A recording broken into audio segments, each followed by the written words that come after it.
علی علی حق ہے، علی حق ہے، علی حق ہے، علی علی جدھر حق ہے ادھر مولا، جدھر حق ہے ادھر مولا، جدھر مولا ادھر حق ہے۔ اور ہمارے اکثر مسلمانوں کا کہنا یہ ہے کہ نبی اپنے بعد کسی کو مسلمانوں کا حاکم بنا کر نہیں گئے۔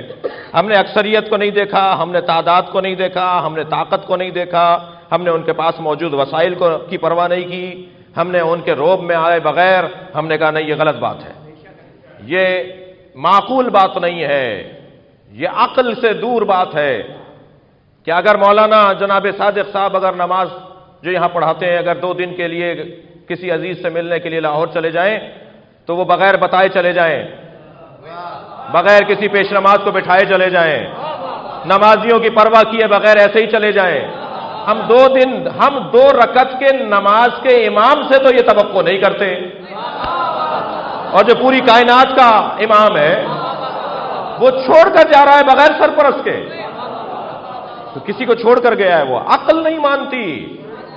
جو باغ میں کام کر رہا ہوتا ہے نا، جو پارک میں لان میں کام کر رہا ہوتا ہے مالی، جو روزانہ پودوں کو پانی دیتا ہے، روزانہ پتے وتے چھاٹتا ہے، کاٹتا ہے اور سجاتا ہے، سنوارتا ہے اور کوڑا ہٹاتا ہے اور اس کو سنوارتا ہے، بناتا ہے، وہ اگر 5 دن کے لیے کہیں جاتا ہے تو کسی اور مالی کے حوالے کر کے جاتا ہے۔ ہسپتال کا ڈاکٹر اگر چھٹی پہ جاتا ہے تو کسی ڈاکٹر کے حوالے کر کے جاتا ہے۔ جی جج اگر کہیں جاتا ہے تو اپنی جگہ کسی کو بٹھا کے جاتا ہے کہ آئندہ آپ کیس سنیں گے۔ دنیا کا کوئی شعبہ ایسا نہیں ہے کہ وہ جائے اور اپنے بعد کسی کو چھوڑ کر نہ جائے۔ مسلمان کہتے ہیں کہ پیغمبر کسی کو چھوڑ کر نہیں گئے۔ اب یہ مسلمانوں کی عقل پر رویا جائے یا ہنسا جائے؟ تو ہمارا کیا اعتراض ہے؟ ہم نے کہا نہیں یہ معقول نہیں ہے، پیغمبر چھوڑ کر گئے، اور پیغمبر نے جتنا اپنی نبوت پر اصرار کیا، اظہار کیا، تاکید کی، روشن کیا اپنی نبوت کو، اس کے برابر ہی اپنے ولی، اپنے وصی، اپنے خلیفہ کی ولایت اور خلافت کو روشن کیا۔ یعنی میں تو یہ بھی کہتا ہوا گزر جاؤں کہ اعلان نبوت سے پہلے اعلان ولایت علی کو بیان کیا۔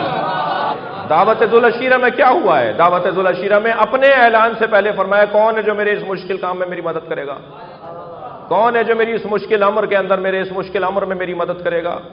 فرمایا جو میری مدد کرے گا وہی میرا خلیفہ ہوگا، میرا وزیر ہوگا، میرا جانشین ہوگا۔ تو اپنے اعلان سے پہلے میرے مولا علی کی ولایت کا اعلان کیا نبی نے دعوت ذوالعشیرہ میں۔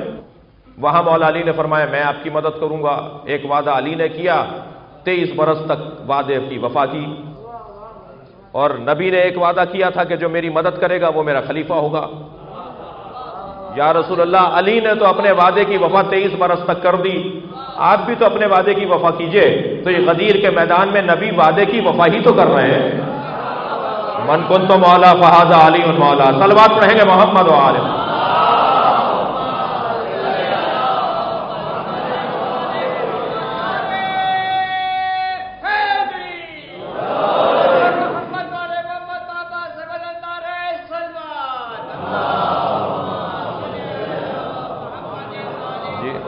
تو ذرا غور فرمائیں کہ نبی مکرم اپنے بعد اعلان کر کے گئے، بہت واضح اور روشن اعلان ہے مولا علی کی ولایت کا، بہت واضح طور پر نبی مکرم نے اپنے بعد کا انتظام کیا ہے۔ مسلمانوں کی اکثریت یہ کہتی ہے کہ نبی نے کوئی اعلان نہیں کیا۔ اچھا، یہیں اکثریت کی حیثیت بھی روشن ہو گئی نا۔ یہ کوئی دلیل نہیں ہے کہ کوئی اکثریت میں ہے تو وہ حق پر ہوگا۔ اکثریت میں ہونا حق پر ہونے کی دلیل نہیں ہے، حق پر ہونا حق پر ہونے کی دلیل ہے۔ اعرف الحق تعرف اہلہ، مولا علی فرما رہے ہیں حق کو پہچان لو، اہل حق خود سمجھ میں آ جائیں گے۔ خبردار توجہ ہے۔